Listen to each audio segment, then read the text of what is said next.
시간 우리 믿음의 고백을 하나님께 드림으로 말씀 앞에 나가도록 하겠습니다. 하나님은 나를 사랑하신다. 하나님은 내 인생의 크고 비밀한 게 가지고 계신다. 하나님은 오늘도 나와 동행하셔서 그 계획 이루어 주신다. 아멘. 그렇게 될 줄로 믿습니다. 아멘. 우리 성경의 첫 기록인 창세기 1장과 2장은 사람의 창조에 관해서 서로 다른 이야기를 하고 있는 듯이 보이는 기록입니다. 창세기 1장에서는 하나님이 사람을 남자와 여자로 동시에 창조했다라고 기록을 하지만 창세기 2장은 약간 상이한 관점을 가지고 하나님이 남자를 만드시고 시간에 간격을 두시고 남자의 갈비뼈를 가지고 여자를 창조했다 이렇게 기록을 하고 있기 때문입니다. 바로 이렇게 기록의 상이함 때문에 어떤 이들은 이 두 기록이 한 저자에 의해서 기록이 된 것이 아니라 각각 다른 사람에 의해서 기록이 되었다가 누군가에 의해서 하나의 책에 묶여 있었다 그렇게 오해를 하는 분들이 계십니다. 우리는 이런 이론들을 이제 문서론이라고 그렇게들 이야기를 하는데 하나님의 저작이 아니라 각각의 문서들이 따로 있었던 것을 누군가가 임의로 편집을 하다 보니까 기록의 상이함이 발생했다라고 그렇게 이해를 하는 것입니다. 우리는 절대 이런 이야기에 동의를 하지를 않습니다. 왜냐하면 모든 성경은 절대적인 하나님의 영감으로 기록이 되었기 때문입니다. 적어도 만약에 그들이 의심하는 것처럼 만약 성경의 기록이 사람의 임의적인 편집에 의해서 기록이 됐다 하더라도 상식적으로 처음 두 장의 기록이 그렇게 다르게 기록이 됐다는 건 말이 되지를 않습니다. 저같이 부족한 사람이 편집을 하더라도 두 기록이 다른 거 뻔히 알 텐데 처음 두 장에서 시작부터 그렇게 다르게 편집을 하지는 않았을 것이기 때문입니다. 특별히 본문 말씀 두 가지가 서로 일치하지 않는 듯이 보이는 이 두 기록은 왜 그렇게 기록이 되어 있을까? 우리는 이 기록을 이해할 때 다른 기록으로 이해하는 것이 아니라 서로 보완해주는 기록으로 이해하는 것이 옳다 싶습니다. 창세기 1장은 사람의 창조에 대한 개괄적인 기록이라고 이해하면 됩니다. 하나님이 사람을 남자와 여자로 창조하셨다는 것입니다. 그리고 창세기 2장은 이 남자와 여자가 어떤 형태로 창조되었는지 세부적으로 기록을 하고 있다라고 이해를 한다면 두 기록은 절대로 충돌하고 상이한 기록이라고 이해할 필요는 없지 싶습니다. 창세기 2장의 기록이 그럼 왜 필요할까? 우리가 창세기 2장의 기록을 읽어보면 하나님께서 남자와 여자를 시간적 간격을 두고 기록하실 수밖에 없었던 이유가 있음을 발견하게 됩니다. 하나님은 아담을 창조하신 다음에 중간에 특별한 일을 하나를 하십니다. 바로 아담에게 하나님이 창조하신 모든 피조물을 데리고 오시는 일을 하십니다. 성경은 이렇게 기록을 합니다. 창세기 2장 18절 19절 말씀, 여호와 하나님이 이르시되 사람이 혼자 있는 것이 좋지 아니하니 내가 그를 위하여 돕는 배표를 지으리라 하시니라. 여호와 하나님이 흙으로 각종 들짐승과 공중의 각종 새를 지으시고 아담이 무엇이라고 부르나 보시려고 그것들을 그에게로 이끌어 가시니 아담이 각 생물을 부르는 것이 곧 그의 이름이 되었느니라. 하나님은 혼자 있는 아담을 보시고 홀로 독처하는 것이 좋지 않다라고 말씀하신 이후에 바로 하와를 만드신 것이 아니라 먼저 아담에게 각종 들짐승과 공중의 새들을 데려다 놓고 어떻게 이름을 짓는가를 보신 다음에 그리고 나서 아담을 위하여서 하와를 만드셨습니다. 왜 이렇게 하셨을까? 아마도 아담은 자기에게 오는 각종 동물들과 각종 새들을 보면서 이런 생각이 들었을 겁니다. 모두가 다 짝이 있구나. 모두가 다 무리 지어서 오는데 나만 홀로 있구나. 자기의 외로움을 극심하게 느끼고 있는 그 시점에 하나님은 아담을 잠들게 하시고 그의 갈비뼈를 부러뜨려서 하와를 만들어 주십니다. 그리고 자기와 똑같은 형상을 가지고 있는 하와를 보자 아담이 감격을 해서 이는 내 뼈 중에 뼈요 살 중에 살이라고 그렇게 고백을 합니다. 그러니까 창세기 2장에서 하나님이 아담과 하와의 창조의 기록이 간격을 둘 수밖에 없었던 이유를 설명하는 것은 무엇인가? 사람으로 깨닫게 하기 위함입니다. 어떤 깨달음이요? 사람은 혼자 있어야 되는 존재가 아니라 같이 있어야 되는 존재라는 걸 깨닫게 하고 싶으셔서 그렇게 하셨다는 것입니다.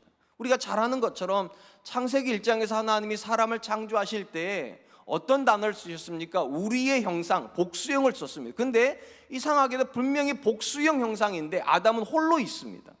아마도 하나님은 이 하나님의 계획에 대한 아담의 질문을 요구하셨던 것 같아요. 그리고 나서 하와를 주자 비로소 아는 거죠. 이제야 비로소 내가 무리가 되었구나. 혼자 있어도 괜찮은 존재가 아니라 함께 있어야 되는 존재가 사람이라는 걸 깨닫게 하시려고 하나님은 의도적으로 아담과 하와의 창조에 간격을 두셨다. 우린 이렇게 이해하면 좋을 것 같습니다. 신약 성경에서도 우리가 교회와 관련된 가르침에서 깨닫는 놀라운 것은 교회는 공동체성을 가지고 있다는 것입니다. 우리가 아는 것처럼 각 성도는 예수님을 먼저 만납니다. 그리고 교회로 들어와서 교회가 되는 것이 아니라 그리스도하고 만난 성도가 성도와도 만나서 서로에게 연결이 된 존재들이 다시금 그리스도에게 연결이 될 때 우린 이 존재들을 지체라고 부르는 것입니다. 무슨 말인가 하면 교회가 교회되는 가장 중요한 지점은 나 혼자서 하나님과 예수님과 어떤 영적인 교제를 누리고 있는 지점이 아니라 나와 그들이 함께 하나님을 경험하고 있을 때 그 지점이 교회가 된다는 것입니다. 그런 점에서 신약 성경에서 성도의 관계를 설명할 때 가장 자주 사용되는 표현이 서로라고 하는 단어에 주목할 필요가 있습니다. 서로 사랑하라, 서로 나누어 주라, 서로 짐을 지라, 서로 용서하라, 서로 기도하라 등등등 굉장히 많은 단어들이 다 서로라고 하는 단어로 연결이 됩니다. 성도는 서로를 배려하는 존재가 되어야 되고 성도는 또한 서로를 향하여서 지탱해 주는 그런 존재가 되어야 한다는 것입니다. 바로 이런 이유 때문에 하나님은 남자와 여자를 창조하시고 서로가 한 몸이 되라고 그렇게 말씀하신 것이었고 성도를 부르고도 서로에게 연결이 되라고 그렇게 말씀하셨을 것입니다. 오늘 우리가 살펴보게 될 본문의 말씀은 한 사람이 하나님 앞에 온전한 성도로 서기 위해서 하나님의 사람이 필요하다는 사실을 우리에게 보여줍니다. 오늘 본문의 말씀은 예수님께서 군인들에 의해서 끌려간 다음에 대제사장의 뜰에서 신문 받으시는 내용과 그 자리에서 약간의 거리를 두고 베드로가 3번에 걸쳐서 예수님을 부인했다는 내용을 기록을 하고 있습니다. 특이한 것은 다른 복음서는 어떻게 해서 베드로가 대제사장의 뜰까지 들어갈 수 있었는지에 대해서는 기록을 하고 있지 않은데 요한복음은 어떻게 베드로가 그 자리까지 갈 수 있었는지에 대한 이유를 기록을 하고 있다는 것입니다. 요한복음 18장 15절로 16절 말씀입니다. 시몬 베드로와 또 다른 제자 한 사람이 예수를 따르니 이 제자는 대제사장과 아는 사람이라 예수와 함께 대제사장의 집들에 들어가고 베드로는 문 밖에 서 있는지라 대제사장을 아는 그 다른 제자가 나가서 문 지키는 여자에게 말하여 베드로를 데리고 들어오니 요한복음의 저자는 예수님의 제자 중에 대제사장과 아는 인물이 있었다라고 기록을 하고 이 인물이 먼저 대제사장 뜰에 들어간 다음에 밖에서 베드로가 기다리고 있을 때 문을 지키는 여종한테 저도 나와 같은 일행이라고 말을 해서 베드로가 들어갈 수 있었다라고 기록을 합니다. 많은 성경의 저자들은 이 본문에 대제사장을 아는 제자가 요한일 거라고 추측을 합니다. 왜냐하면 요한복음 안에서 요한이 가진 독특한 점이 무엇인가? 요한은 자기 이름을 밝히는 걸 극구 꺼려한다는 것입니다. 크게 3가지 지점에서 그럽니다. 우리가 아는 것처럼 베드로가 예수님께서 너희 중에 하나가 나를 판다고 했을 때 그 파는 사람이 누군지 너무 궁금해서 머리짓해서 예수님 옆에 있는 자에게 누가 팔 것인지 물으라고 했습니다. 그때 그 묻는 대상이 누구라고 되어 있는가? 예수님의 사랑하는 자라고 되어 있습니다. 그러니까 베드로가 예수님의 사랑하는 자한테 예수님을 향하여서 누가 당신을 팔 것인지 물으라고 질문을 했다는 겁니다. 또 한 지점이 있습니다. 예수님이 십자가에서 돌아가시는 지점에 그 앞에 제자 한 사람이 있었고 그 옆에 예수님의 어머니가 있었습니다. 예수님께서 어머니를 누구에게 맡겼는가? 이름이 기록되어 있지 않은데 사랑하는 제자에게 맡겼다고 되어 있습니다. 또 마지막 지점이 있습니다. 요한복음 21장에 가면 베드로가 회심하는 장면이 나와요. 다시금 그때 베드로 옆에 또 한 명의 제자가 있었습니다. 이름이 기록되지 않고 역시 똑같이 사랑하는 제자가 있었다라고 요한은 기록을 합니다. 그리고 마지막 지점에 가면 요한이 지금까지 말했던 그 사랑하는 제자가 누구인지 밝히는 장면이 나옵니다. 요한복음 21장 24절 말씀, 이 일들을 증언하고 이 일들을 기록한 제자가 이 사람이라 우리는 그의 증언이 참된 줄 아노라. 누구라고요? 기록하고 있는 사람이랍니다. 요한이요. 그러니까 요한이 자기의 이름이 들어갈 때마다 이름을 빼냈고 거기다 뭘 집어넣는가? 사랑하는 자, 사랑하는 자, 사랑하는 자라고 썼다는 거예요. 그러니까 오늘 본문도 마찬가지로 누군가가 이름이 없이 제자로 기록이 되어 있다면 통상적인 이 절차를 보면 당연히 그는 요한일 것입니다. 그렇다면 여러분, 왜 요한 사도는 베드로가 대제사장 뜰에서 예수님을 부인하는 일을 하는 그 현장일 텐데, 부끄러운 현장일 텐데, 그 현장에 자기도 거기에 있었다라는 사실을 왜 기록할까요? 엄밀히 말하면 숨기고 싶은 기록일 거 아니겠습니까? 근데 요한은 굉장히 의도적으로 자기도 거기에 있었다라고 기록하는 이유가 있을 겁니다. 아마도 저는 이렇게 생각을 합니다. 베드로의 책임의 일부분을 자기가 짊어지려고 하는 것입니다. 우리가 잘 알지 않습니까? 베드로는 그 자리에서요, 마땅히 하면 안 되는 고백을 3번이나 해버립니다. 모른다라고. 근데 요한이 이렇게 생각하는 것 같아요. 자기가 그를 거기로 데려가지만 않았다면 그런 일은 없었을 수도 있었을 텐데, 아니, 자기가 그 옆에서 조금이라도 베드로를 붙잡아 주었다면 베드로에게 그렇게 망신스럽고 수치스러운 일들은 일어나지 않을 수도 있었을 텐데, 그리고 요한이 우리에게 이렇게 얘기하는 것 같습니다. 베드로에게 돌멩이를 던질 때 베드로 혼자만의 잘못인 것처럼 이야기하지 말고 내 잘못도 있다고, 내가 그를 거기로 데려갔으니까 내 잘못도 있다라고 그렇게 말하고 있다라고 저는 생각을 합니다. 제가 이런 추측을 하는 것이 전혀 무리가 되지 않는 것이요, 베드로의 이 3번의 고백은요, 요한복음에만 기록된 것이 아닙니다. 마태, 마가, 누가복음에도 똑같이 기록이 되어 있어요. 그런데 특이한 것은 마태, 마가, 누가복음에 나오는 베드로의 부인 기록은요, 굉장히 수치스럽습니다. 상대적으로 요한복음의 베드로의 부인 기록은요, 굉장히 관용적이에요. 굉장히 부드럽게 기록이 되어 있어요. 마태, 마가, 누가복음 중에 가장 베드로를 수치스럽게 기록한 기록은 마태복음입니다. 마태복음에 보면 마태가 베드로의 부인을 첫 번째는 어떻게 기록을 하는가? 너도 그 줄 중에 하나 있었다고 그랬을 때 베드로가 뭐라고 얘기하는가? 나는 네가 무슨 말 하는지 도무지 모르겠다. 자연스럽게 넘어갑니다. 근데 두 번째 기록에서는 맹세하면서 모른다고 그럽니다. 세 번째 기록에서는 심지어 저주까지 했다라고 기록을 합니다. 마태복음 26장 74절입니다. 그가 저주하며 맹세하여 이르되 나는 그 사람을 알지 못하노라 하니 곧 닭이 울더라. 베드로가 3번째 맹세하면서 뭐 했다고 되는가? 저주까지 했다고 말하는데, 이건 이런 거예요. 내가 그 사람을 모른다고 말하는 것이 거짓말이라면 하나님이 이 자리에서 나한테 저주하셔도 괜찮다고. 더 놀라운 것은 베드로가 지금 예수님을 모른다고 말한 게 아니라 나는 그 사람을 모른다고. 이 그 사람이란 표현은요, 그 당시 유대인들이 예수님을 폄하할 때 썼던 표현이에요. 그들은 예수님을 선생이라고 부르지도 않습니다. 그들은 예수님을 하나님의 아들 주라고 고백하지 않기 때문에 그 사람이라 불렀는데, 평소에 늘 베드로는 예수님을 주와 선생으로 고백했던 사람인데, 마지막으로 예수님을 모른다고 저주할 때는 뭐라고 부르는가? 나는 예수님을 모른다가 아니라 나는 그 사람을 모른다고. 굉장히 수치스럽게 기록해 놓았습니다. 그런데 오늘 본문을 한번 집에서 자세히 한번 읽어보세요.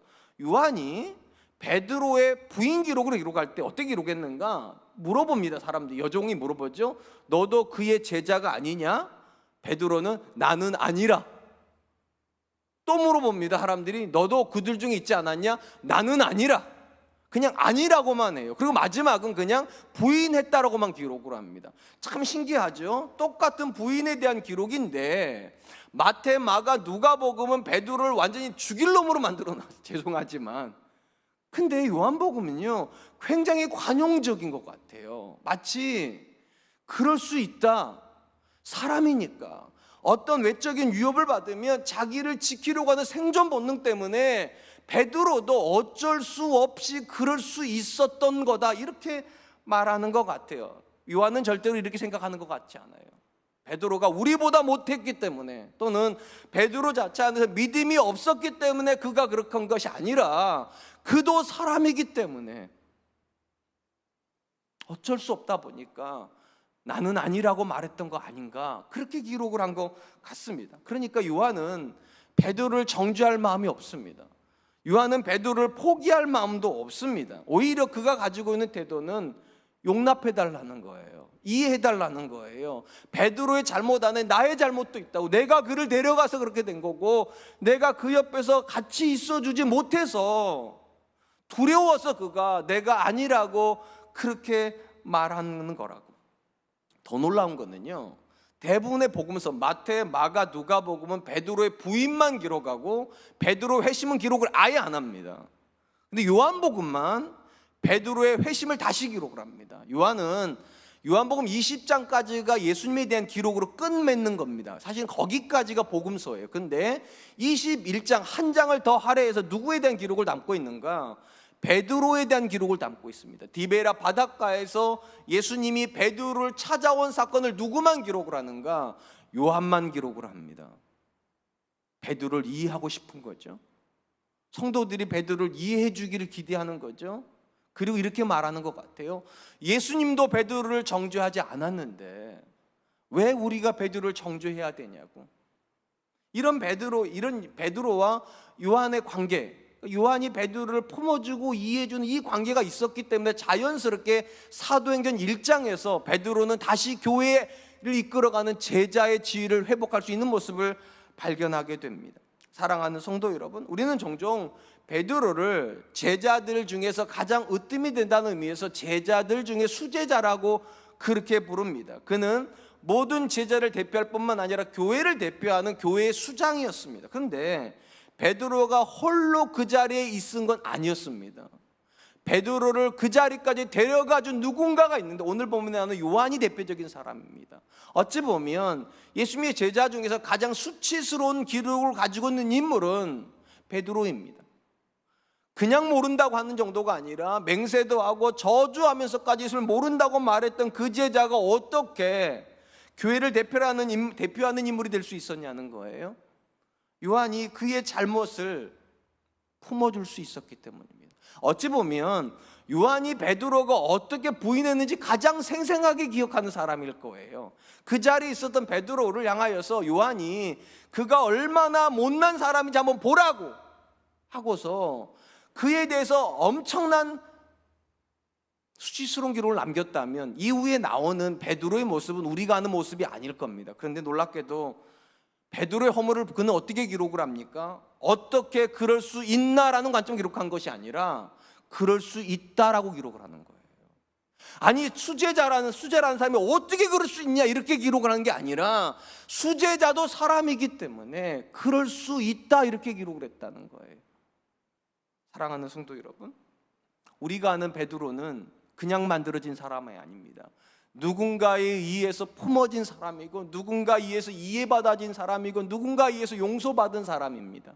그리고 하나님이 저와 여러분들에게 기대하는 모습도 역시 전 동일한 거라 생각을 합니다. 어떻게 그럴 수 있나라는 관점의 사람을 보면 절대 용서가 안 됩니다.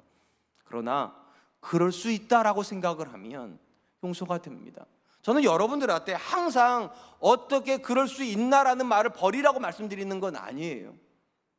분노할 때가 있습니다. 목회자의 성적인 타락 앞에서 이렇게 말해야죠. 어떻게 목사님이 그럴 수 있냐고. 목회자의 재정적인 사건에 대해서 어떻게 목사님이 그럴 수 있냐고 그렇게 물으셔야 돼요. 그러나 그런 게 아닌 거에 대해서만큼은 오해가 있을 수 있다면, 어떤 대화의 문제라면, 어떤 절차의 문제였다면 어떻게라고 물어보지 마시고 그럴 수 있다. 사람이니까 오해할 수 있고 사람이니까 실수할 수 있고 사람이니까 어떤 과정에서 부족함이 있을 수 있지. 교회는 어떤 곳입니까? 교회는 어떻게 그럴 수 있는가를 물어보는 것이 아니라 죄인이니까 그럴 수 있다. 전 저와 여러분들이 요한과 같은 입장을 취할 수 있었으면 좋겠습니다. 모두가 다 비난해요. 마태도 마가도 누가도 비난하는 그 베드로를 향하여서 요한은 비난할 마음이 없습니다. 그럴 수 있다. 그리고 그가 회복됐다는 이야기까지 들려줍니다. 저는 저와 여러분들이 다른 이들을 향하여서 그럴 수 있는 사람들 될 수 있기를 주님의 이름으로 축원드립니다. 두 번째로 본문에서 베드로 회복과 관련해서 가장 주목을 받으시는 분은 예수님이십니다. 예수님이 신문을 받으시는데 안나스가 예수님을 신문을 할 때 가장 중요한 두 가지 질문이 있었다는 사실을 발견하게 됩니다. 18장 19절 말씀입니다. 대제사장이 예수에게 그의 제자들과 그의 교훈에 대하여 물으니, 주목할 거, 안나스가 지금 두 가지 질문을 했습니다. 그의 제자들과 그의 교훈에 대해서 물었는데 이후의 기록은요, 앞의 질문은 사라져버립니다. 제자에 대한 질문에 대해서 예수님 대답을 안 하세요.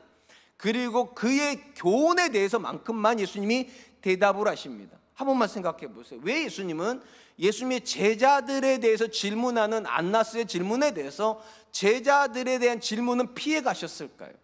아니, 또 근원적인 질문으로 왜 안나스는 예수님의 제자들에 대해서도 물었을까요?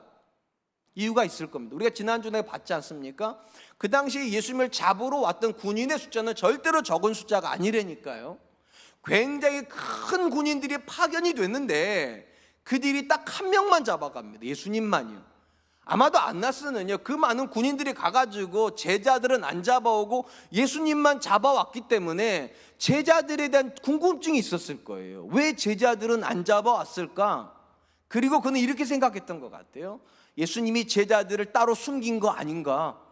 그리고 만약에 예수님이 제자들을 따로 숨겨놓았다면 이 제자들은 예수님을 구출하기 위해서 민중 봉기를 일으킬 가능성이 있기 때문에 그 밤에라도 빨리 색출을 해서 잡아와야 하지 않겠냐고. 그러니까 물어보는 거죠. 너의 제자들은 어디 있냐고.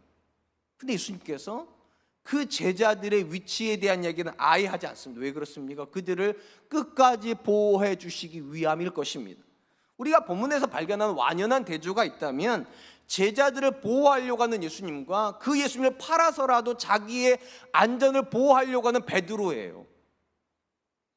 그리고 요한은요, 이 극명한 대조를 설명해 주려고 어떤 표현을 썼는가? 베드로가 한 번, 두 번, 세 번 부인을 하는데 첫 번째 부인 나는 아니라고 말한 다음에 그 중간에다 뭘 넣어놨는가? 예수님께서 안나스에게 질문을 받으시고 그리고 제자들에 대한 이야기에 대해서는 침묵하시는 이야기를 집어넣어 놓았어요. 그리고 나서 다시 두 번째, 세 번째 예수님을 부인하는 베드로의 기록을 집어넣고 있습니다. 왜 이렇게 하는 거죠? 대조를 보여주려고요. 예수님은 제자들을 끝까지 지키고 싶어 하는데 그 베드로는 그런 예수님의 마음을 아는지 모르는지 계속적으로 예수님을 팔아넘긴다는 거예요. 모른다 한다는 것입니다. 더 주목할 것은 예수님께서 제자들을 보호하고 계시는 분위기는요, 안나스의 살벌한 질문 속에서입니다. 군인들이 칼을 들고 있고 채찍을 들고 있는 그 현장에서 예수님은 서슬푸른 질문 앞에서 끝까지 침묵을 하시는데 상대적으로 베드로가 받고 있는 질문의 상황은 그렇게 서슬프르지 않습니다.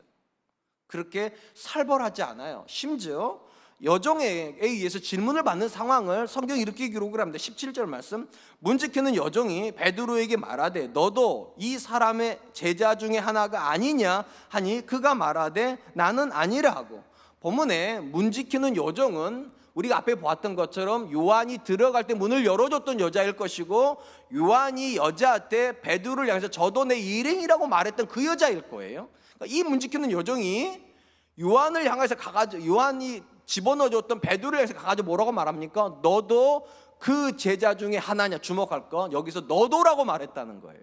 너는이 아니라 너도라는 말은 뭡니까? 그 자리에 또 누군가가 있다는 거죠. 제가 진짜 현장에서 보고 질문을 해야 되는데 안 믿으시는 거냐고. 질문을 잘 읽어보세요. 너도예요. 헬라어를 정확히 번역한 거예요. 너만이 아니라 너도라는 말은요, 이미 이 여종은 요한이 예수님의 제자인 걸 알고 있다는 거예요.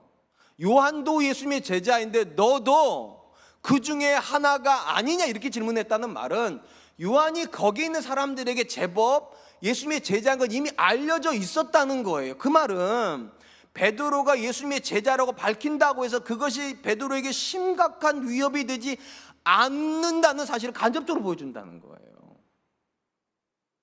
전혀 위협적이지 않은 상황인데도 베드로는 예수님을 모른다고 합니다. 상대적으로 예수님은 질문 하나에 의해서 채찍이 가해질 것이고 창끝이 조요 올터인데도 그 질문 속에서도 끝까지 제자들을 보호해주고 있다는 것입니다. 여러분 생각하기에 예수님께서 신문을 받으실 때 그 자리에 베드로와 요한이 와 있다는 걸 아셨을까요? 모르셨을까요? 누가복음을 참고해 보면 예수님은 아셨습니다. 어떻게 알 수 있는가? 누가복음에 보면 베드로가 예수님을 마지막으로 모른다고, 내가 그 사람을 도무지 알지 못한다고 말을 했을 때 마지막 지점에서 예수님과 베드로의 교감이 있었습니다. 누가복음 22장 61절로 62절입니다. 주께서 돌이켜 베드로를 보시니 베드로가 주의 말씀 곧 오늘 닭 울기 전에 내가 3번 나를 부인하리라 하심이 생각이 나서 밖에 나가서 심히 통곡하니라. 분명히 알 수 있는 건 예수님은 베드로를 보셨다는 거예요. 그리고 이 본문상에서 우리가 확인할 수 있는 것은 예수님은 베드로를 포함한 모든 제자들이 끝까지 예수님을 붙잡고 있기 때문에 그들을 보호하려고 하신 것이 아니라 베드로가 예수님을 버릴 거라고 뻔히 알고 계심에도 불구하고 끝까지 베드로를 포기하지 않고 제자들을 보호하려고 하고 계시다는 거예요. 그런 점에서 누가복음에서 예수님께서 마지막 베드로와 눈길이 맞으셨을 때 그 눈길은 그거밖에 안 되냐? 어떻게 수석제자라는 놈이 그럴 수 있냐? 이 눈길이 아니에요. 그럴 수 있다.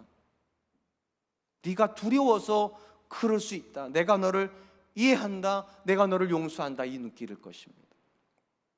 우리가 종종 사용하는 말 중에 정말 무서운 말이 있다고 제가 말씀드리죠. 연장은 고쳤어도 사람은 고쳐 쓰는 거 아니라고. 이 말의 뜻은 이런 겁니다. 사람은 안 바뀐다는 거예요. 한 번 배신한 사람은 또 배신하고, 한 번 나를 이용한 사람은 또 나를 이용할 거고, 한 번 나를 외면한 사람은 거듭해서 나를 외면할 거라. 그러니까 연장은 고쳤어도 사람은 고쳐 쓰는 거 아니라. 그리고 많은 경우는 이 말이 사실이죠. 배신을 밥 먹듯이 하는 사람들이 있습니다. 나에 대해서 험담하는 걸 밥 먹듯이 하는 바 습관인 거죠. 태생인 거예요, 그냥요. 그래서 사람들은 말해요. 사람은 안 바뀐다고. 그러니까 원래 그런 사람을 가까이 하지 말으라고. 근데 여러분, 우리가 성경을 읽으면서 발견하는 것이 무엇입니까? 하나님은 한 번도 이런 표현을 쓰신 적이 없다는 거예요. 하나님은 새롭게 할 것이 하나도 없는 완전한 사람을 쓰신 것이 아니라 새로워져야 될 것이 굉장히 많은 사람들을 쓰신다는 거예요. 불완전한 사람을요. 예수님께서 왜 베드로를 포기 안 하십니까? 믿으시니까요. 베드로가 새로워질 수 있다고. 베드로는 새로워질 수 있다고. 오늘은 3번이나 나를 모른다고, 마지막에는 심지어 저주까지 하면서 나를 모른다고 해도 내일은 바뀔 수 있다고. 반드시 기억하세요. 사람들은 여러분을 믿지 않습니다. 여러분의 잘못은 여러분의 본질이라고 말할 거예요. 또 그럴 거라고 말할 거예요. 또 저도요, 참 나빠서, 성격이 나빠서요, 제 아내한테 맨날 그래요. 또 그런다고 그래요. 제가 또 그런다. 제 아내가 몸소리치기 싫어합니다. 또 그럴 수도 있지 뭐, 이렇게 얘기해요. 생각해보면 그래요. 저도 그런데, 저도 또 그래요 사실은. 그런데도 제가 이게 입에서 나오지를 않아, 이 단어가요. 제가 앞에 설교했잖아요. 그럴 수 있다고 해야 되는데, 그럴 수 있어 이래야 되는데 저는 그렇게 잘 안 돼요. 자꾸만 잘못하면 또 그런다고. 마치 연장 못 고쳐, 사람은 못 고쳐 쓴다는, 연장 고쳐 쓰셔도 사람은 고쳐지지 않는다고 생각하는 것처럼 저도 그렇게 말을 자꾸 해요. 근데 성경은 절대로 하나님이 우리한테 그렇게 말씀하신다고 하지 않습니다. 그럴 수 있다. 그런데 너도 바뀔 수 있다. 하나님은 우리를 믿으십니다. 뭐를 믿으십니까? 우리가 바뀔 수 있다는 사실을요. 그렇기 때문에 믿음의 사람들은 쉽게 정죄하면 안 됩니다. 믿음의 사람은 쉽게 사람을 낙인 찍으면 안 돼요. 또 그런다, 너는 어쩔 수 없다, 아무리 말을 해도 도대체 도통 못 알아듣는다, 이런 식의 표현을 쓰면 안 되는 거죠. 제가 이런 설교할 자격이 없는 거 제가 너무 잘 알아요. 아마 지금 이 영상을 보고 있는 우리 아들들이 속으로 이럴 것 같아요. 아빠도 못하면서. 맞아요, 저도 잘 못해요. 근데 오늘 말씀을 읽으면서 또 느끼는 도전이 있어요. 바뀌어야 되는구나. 예수님께서 자기를 모른다고 3번이나 철저하게 배신하는 그 베드로를 향하여서 그럴 수 있다, 괜찮다, 그렇게 하셨다면 우리가 왜 다른 사람을 자꾸만 정죄하려고 하는 걸까요? 왜 우리는 자꾸만 다른 사람을 낙인 찍으려고 하는 걸까요? 적어도 하나님이 저와 여러분의 변화를 믿어주셨다면 우리도 내가 적어도 사랑하는 사람들에 대한 변화만큼은 믿어주어야 되는 거 아닐까요? 사랑하는 성도 여러분, 신약 성경 안에서 믿음이란 단어하고 가장 가까운 단어가 거듭남이란 단어 아세요? 믿는 사람은 거듭난 사람입니다. 쉽게 말하면 믿음이 한 사람 안에 들어가 있다면 그 사람은 반드시 자기가 새로워졌다는 경험을 하고 있어야 된다는 거예요. 그리고 당연히 누군가가 믿음으로 거듭났다면 다른 사람을 향해서 정죄하는 게 쉽지 않을 수밖에 없죠. 왜냐하면 내가 바뀌었는데 그는 왜 안 바뀔까요? 내가 이렇게 새로워졌는데 왜 그는 못 새로워질까요? 우리는 마치 나는 되는데 너는 안 된다라는 식으로, 나는 하나님의 은혜로 이렇게 변화될 수 있는데 너는 절대로 하나님께 은혜를 못 받는다는 듯이 우리 자녀들 정죄하는 우리 모습을 볼 때 그게 과연 성경적일까요? 오늘 본문에서 요한 사도도 베드로를 정죄하지 않습니다. 그럴 수 있다. 심지어 베드로가 배신하고 있는 그 대상인 예수님조차도 베드로를 정죄하는 눈으로 바라보시는 것이 아니라 그럴 수 있다. 왜 그렇습니까? 바뀔 수 있으니까요. 적어도 성도는 다른 것은 모르겠지만 한 가지는 분명히 달라야 될 것 같아요. 내가 지금 정죄하고 있는 그 자녀가 바뀔 수 있다. 하나님의 은혜가 있으면 그 자녀도 바뀔 수 있고, 하나님이 내 배우자를 긍휼히 여겨주시면 내 배우자도 바뀔 수 있고, 지금 나하고 불편한 관계 속에 있는 그 성도도 하나님이 긍휼히 여겨주시면 바뀔 수 있다. 그러니까 사람한테 상처받을 수는 있어요. 상처가 되니까 분노할 수도 있어요. 그러나 상처받는다고 정죄는 하지 마세요. 상처받는다고 낙인 찍지는 마세요. 상처 부듬고 하나님께 이렇게 기도하세요. 하나님, 내 자녀도 바뀔 수 있죠. 하나님, 나한테 이렇게 상처를 주는 내 남편도 내 아내도 바뀔 수 있죠. 나한테 이런 아픔을 주는 그 성도도 바뀔 수 있죠. 전 저와 여러분들이 그런 분들 되실 수 있기를 주님의 이름으로 축원드리겠습니다. 마지막으로 우리가 본문에서 주목하려고 하는 것은 베드로의 최종적인 나는 모른다라고 말하는 지점에서 어떤 일이 일어나냐는 것입니다. 오늘 본문 말씀 보시면 27절에 이에 베드로가 또 부인하니 곧 닭이 울더라. 세 번의 보인 끝에 닭이 울었다고 되어 있습니다. 우리가 너무 잘 알죠. 왜 닭이 울었다는 이야기를 기록했을까요? 예수님께서 말씀하셨거든요. 닭 울기 전에 네가 세 번 나를 모른다고 부인할 거라고. 예수님은 베드로가 그냥 모른다라고 부인한 것이 아니라 세 번 모른다고 부인할 거라고 얘기하셨습니다. 왜냐하면 유대인들에게서 3이라고 하는 숫자는 단순히 하나, 둘, 셋 이 숫자를 가리키는 게 아니기 때문이에요. 유대인들은 숫자에다가 의미를 부여하죠. 유대인들에게서 3이라는 숫자는 완전수입니다. 그래서 하나님이 3위, 세 분으로 계시기 때문에 완전하시다. 3일체는 완전 숫자입니다. 또 유대인들이 증인을 세울 때 세 사람을 세우면은요, 그거는 절대적인 사실입니다. 증인이 세 명이 되면 이거는 무조건 옳은 거예요. 본문에서 베드로가 세 번 예수님을 모른다고 부인했다는 말은 더 이상 부인할 수 없을 만큼 부인했다는 거예요. 그러면 예수님하고 베드로의 관계는 깨져야 돼요. 왜냐하면 더 이상 베드로는 예수님을 향하여서 나쁜 짓을 할 수 없을 만큼 한 거예요. 당연히 깨져야 돼요. 근데 참 신기한 건 당연히 깨져야 되는 이 관계가 안 깨지더라는 거예요.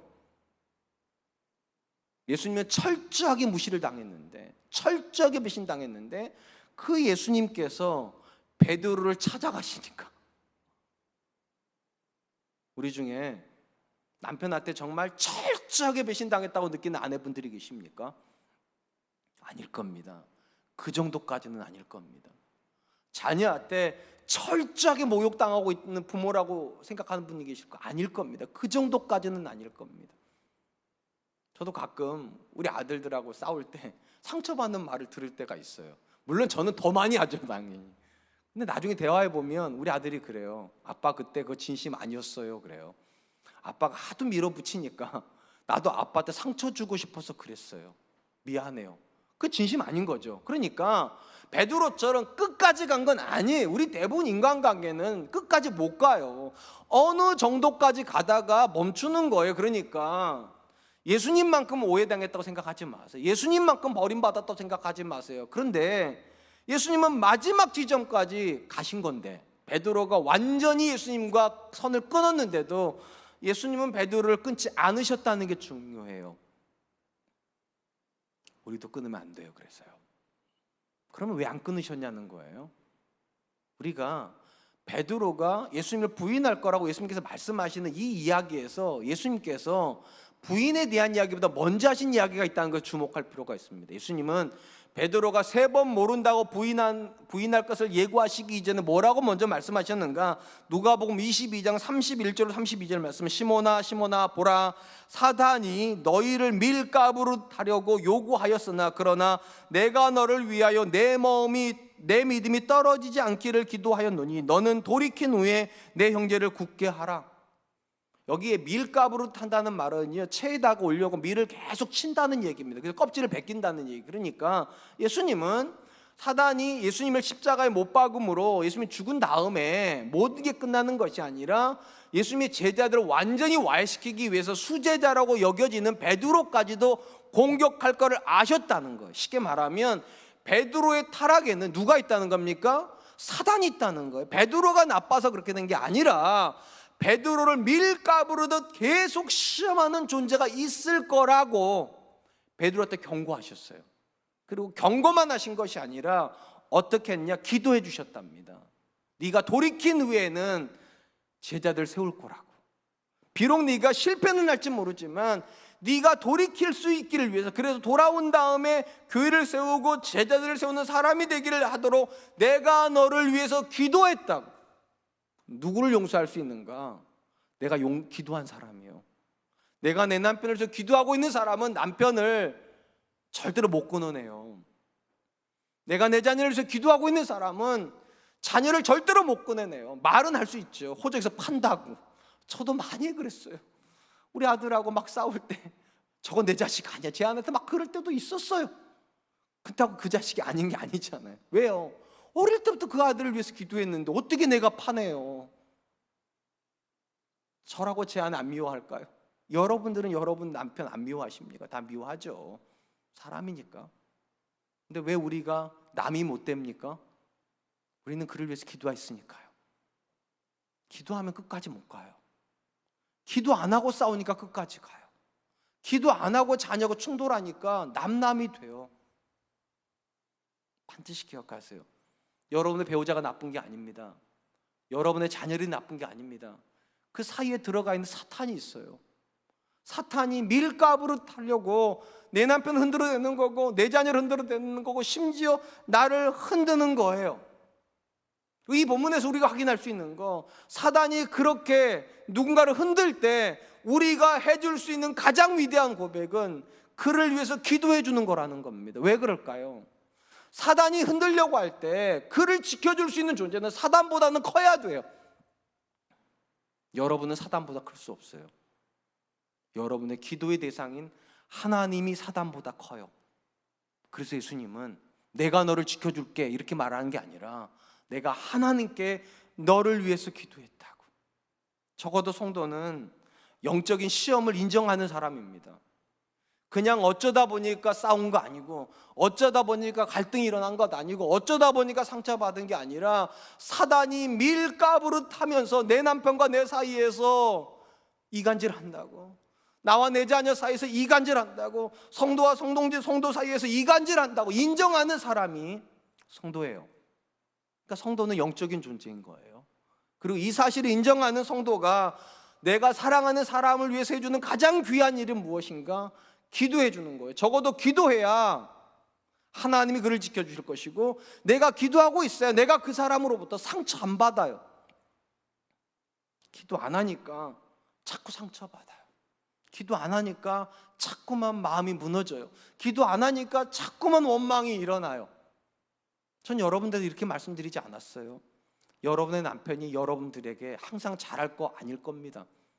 여러분의 자녀가 항상 여러분들 최선은 아닐 거예요. 근데 기도하고 있을 때는 최선일 겁니다.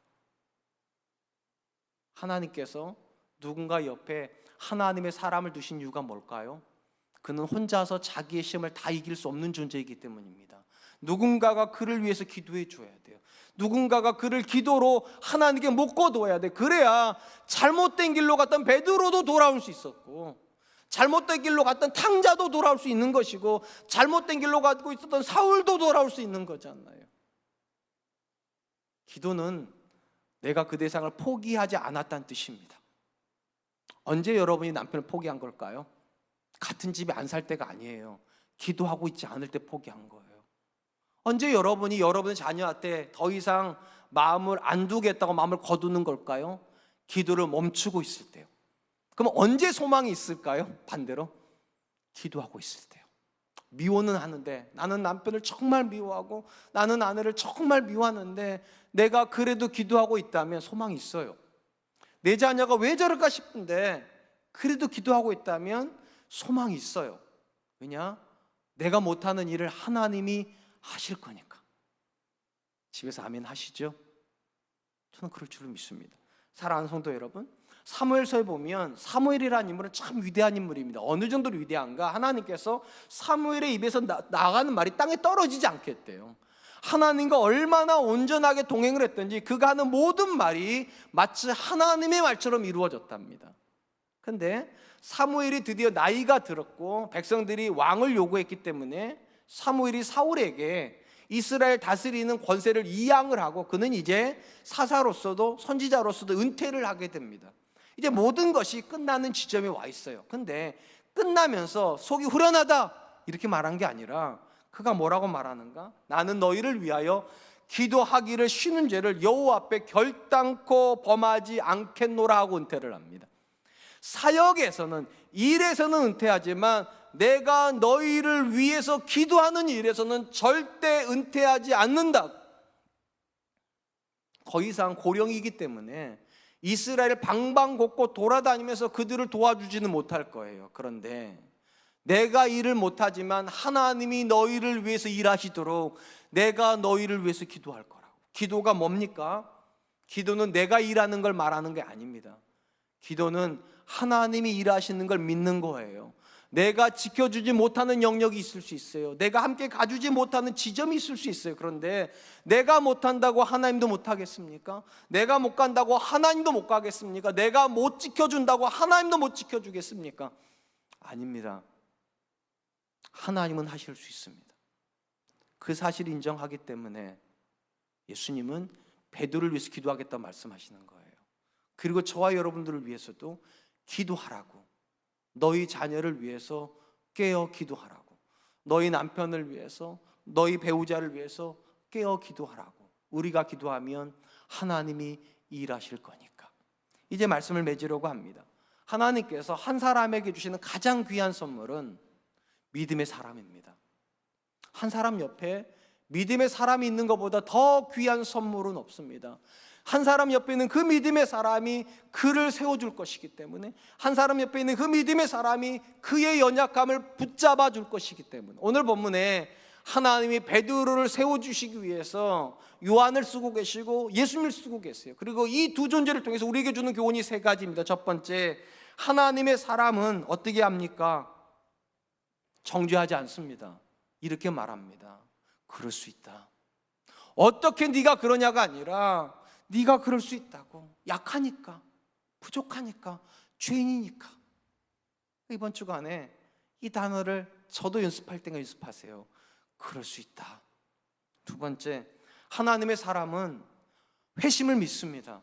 하나님이 나만 새롭게 해주시는 것이 아니라 얼마든지 그에게도 돌아올 수 있는 기회를 주신다. 얼마든지 하나님이 그를 새롭게 하실 수 있다. 이거 인정합니다. 마지막 세 번째, 하나님의 사람은 사랑하는 사람을 위해서 기도합니다. 내가 다 지켜주지는 못합니다. 내가 모든 걸 책임져 줄 수는 없습니다. 그러나 하나님은 내가 할 수 없는 일을 하실 수 있습니다. 언제 우리 관계가 끝납니까? 제가 말씀드렸죠. 기도가 멈추면 끝납니다. 언제 우리의 관계가 끝나지 않습니까? 기도하고 있는 한 남편과 아내의 관계는 끝나지 않습니다. 기도하고 있는 한 부모와 자녀의 관계는 끝나지 않습니다. 기도하고 있는 한 성도와 성도의 관계는 끝나지 않습니다. 전 저와 여러분들이 우리를 두신 그 삶의 자리에서 누군가에게 이 믿음의 사람들이 될 수 있기를 주님의 이름으로 축원드리겠습니다. 오늘 주신 말씀을 기억하면서 세 가지를 가지고 기도했으면 좋겠습니다. 첫 번째, 하나님, 저는 정죄하는 사람이 아니라 이해해주는 사람들에게 해주십시오. 어떻게 그럴 수 있냐라고 말하는 사람이 아니라 그럴 수 있다라고 품어주는 사람들에게 해주십시오. 두 번째, 사람은 절대로 안 바뀐다고 낙인 찍는 사람이 아니라 사람은 바뀔 수 있다. 하나님이 그에게도 은혜를 주시면 그는 바뀔 수 있다. 받아주는 사람들에게 해주십시오. 마지막 세 번째, 포기하는 것이 아니라 기도하는 사람 되게 해주십시오. 하나님이 그를 붙잡아 주시기를, 하나님이 그를 지켜주시기를, 하나님이 그와 함께 해주시기를. 우리 같이 한 번만 기도하도록 하겠습니다. 기도하겠습니다.